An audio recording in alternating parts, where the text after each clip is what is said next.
महाराष्ट्र को लेकर राहुल गांधी चुनाव आयोग में कितना कुछ गए, लेकिन अभी चुनाव आयोग ने बुलाया तो वहां गए नहीं। और अभी जब मतदाता सूची का पुनरीक्षण कर रहा है चुनाव आयोग, तो तेजस्वी यादव भी नाराज हो रहे हैं, पश्चिम बंगाल ममता बनर्जी भी नाराज हो रही है। अब जबकि आरोप इनका था कि इतने मतदाता बढ़ कैसे गए, अब सवाल ये है कि उनका सवाल अब क्या है कि 25 दिन में चुनाव आयोग कैसे कर लेगा। अरे भाई, ये चुनाव आयोग अपनी क्षमता नहीं 25 दिन में कर पाएगा, तो थोड़ा आगे बढ़ाएगा, ये देखेगा कि क्या शासन तंत्र है, किसकी कितनी व्यवस्था है। लेकिन अगर सबसे बड़ा देश का चुनाव हो रहा है, सबसे बड़ा प्रदेश का चुनाव हो रहा है, उसमें एक भी वोट अगर फर्जी पड़ रहा है तो वो क्यों पड़ना चाहिए।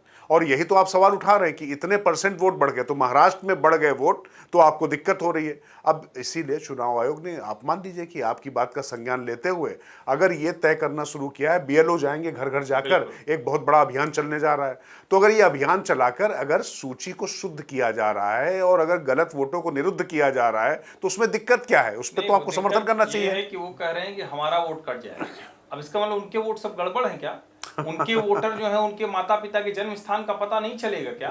वो कोई प्रमाण नहीं दे पाएंगे क्या? मुझे लगता है कि ये तो बड़ा विचित्र है। और किसी को भी लोकतंत्र संविधान की इतनी चर्चा हो रही है, इमरजेंसी के आप 50 साल पर हम ये कह रहे हैं कि हमारा संविधान मजबूत रहे, लोकतंत्र चले, तो लोकतंत्र का आधार तो मतदाता है। We the people of India, हम भारत के लोग हैं। और वो अगर मतदाता सही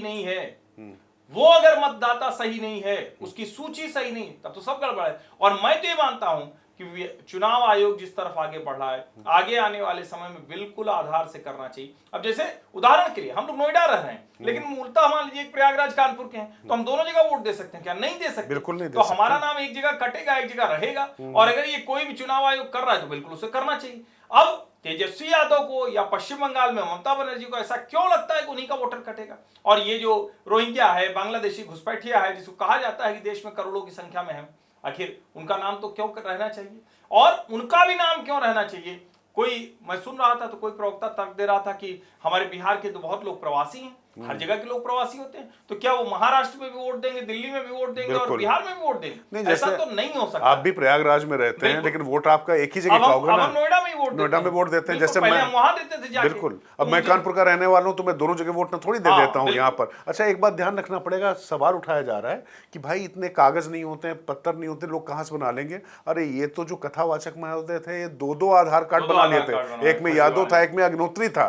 तो इसकी तो अब बात नहीं करनी चाहिए जब सबके पास आधार कार्ड हो गए, तमाम बांग्लादेशियों के पास आधार कार्ड हो गए, रोहिंग्याओं के पास आधार कार्ड हो गए, और उसके बाद अगर जन्म प्रमाण पत्र से लेकर कुछ चीजें अगर वहां पर दुरुस्त की जा रही, तो इसका स्वागत होना चाहिए, ना कि इस पर सवाल उठाए जाने चाहिए। इसका मतलब यह है कि मैच फिक्सिंग की जो आपकी कोशिश थी, आपको लगता है कि वो बिगड़ रही है, तो उसके बाद आप यहां पर चीखना शुरू कर रहे हैं। और बार बात वही बात हर्षवर्धन की, भाई सारे वोट आपके कैसे गड़बड़ हो गए?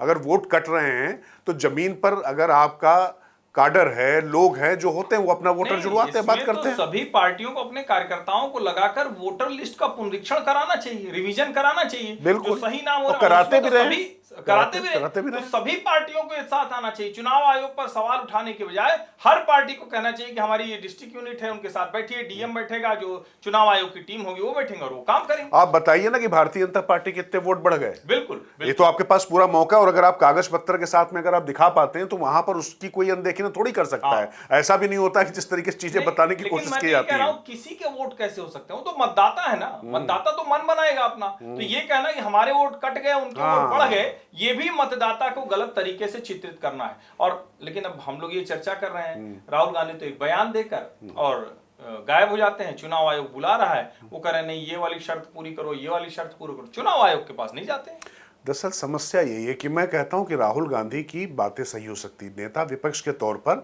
चुनाव आयोग से सवाल करना, और चुनाव आयोग की ये जिम्मेदारी है कि वो तमाम शंकाओं का समाधान करे। लेकिन अब कुछ झूठ है, उनका कैसे इलाज किया जाए। झूठ सबसे बड़ा हर्षवर्धन क्या होता है कि बोले देखिए जिस समय तक मतदान हो रहा था उस समय इतने प्रतिशत मतदान हुआ था, उसके बाद 6%, 8% कैसे बढ़ गया। तो सबसे बड़ा झूठ यह है कि 5 बजे तक का मतदान का आंकड़ा बताने के बाद 6 बजे तक की मतदान की अवधि होती है, उसके बाद जो लोग लाइन में लगे हुए होते हैं उनका मतदान भी होता है, उनका वोट पड़ता है, और इसके साथ साथ में जो पोस्टल वोट होते हैं वो भी आते हैं। इन सब अंतरों को बताने की आवश्यकता नहीं। लगातार एक ही बात बोली जा रही कि जिस समय आखिरी ये आया था तो 5 बजे तक इतना अच्छा कहा जाता नहीं कि मतदान खत्म होने तक नहीं कहा जाता हर्षवर्धन, कहा जाता है कि 5 बजे तक इतने प्रतिशत वोट पड़ा था और उसके बाद दूसरे दिन इतने प्रतिशत वोट बढ़ गया। तो भैया 6 बजे तक मत प्रतिशत पड़ना था ना, वोट पड़ना था ना, कितने लोग भी लाइन कितने लोग, और उसके बाद जितने लोग लाइन में थे, और फिर जो पोस्टल बैलेट है वो भी उसमें गिना जाएगा ना। तो ये लगातार अभी जो झूठ बोलने की बात है। अच्छा, अगर राहुल गांधी को लगता है तो उसके बाद उनको वाकई चुनाव आयोग के पास जाकर, बहुत अच्छे वकील हैं उनके पास, अभिषेक मनु सिंघवी हैं, कपिल सिब्बल को भी ले जा सकते हैं। और नहीं तो मतलब सिर्फ वो राम जन्मभूमि या वक्फ के लिए नहीं खड़े होंगे, वो क्या नाम है मिस्टर राजीव धवन, उनको भी ले जा सकते हैं।